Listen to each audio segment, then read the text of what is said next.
Aski Haipukipanaya Yatichiri Cuyacas y Gilatas. Buenas tardes, licenciado, hermanas y hermanos. Nayaha Naomi Mercedes Gómez Vázquez Satatua. Yo me llamo Naomi Mercedes Gómez Vázquez.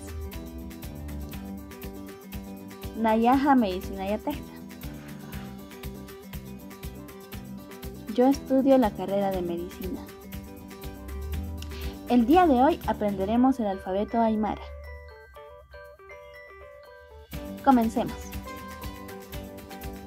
A. Anu, perro.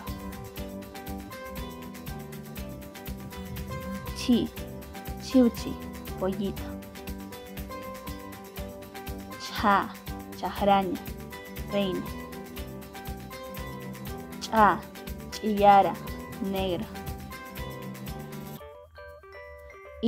Iquiña, manta. Ja, jayu, lluvia. Ka, kurmi, arcoíris.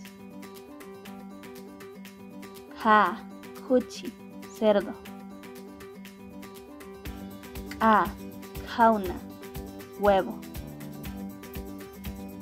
La mara, azul. Ya, yuchu, gorro. Ma, miski, miel. Na, nina, fuego. Ña, ñahu, monstruo. Pa, putu, cueva.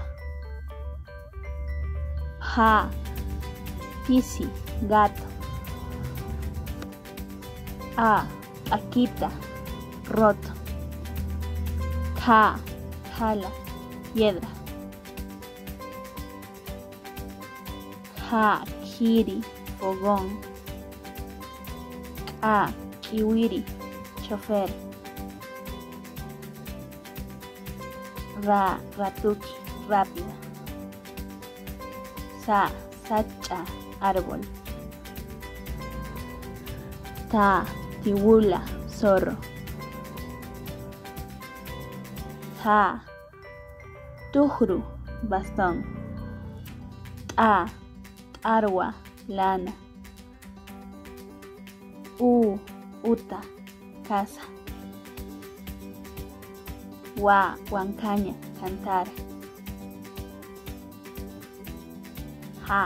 Taji, flaco. Yatichiri, profesora. Ahora, Sutilanti histiri, pronombres interrogativos. El pronombre interrogativo reemplaza a un sujeto con la intención de preguntar. Ejemplo.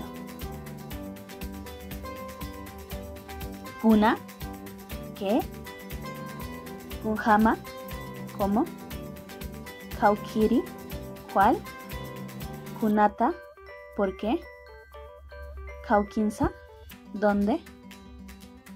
Ejemplos. Kunapachas Sarañani, ¿cuándo irás? Karuru Sarañani, mañana iré.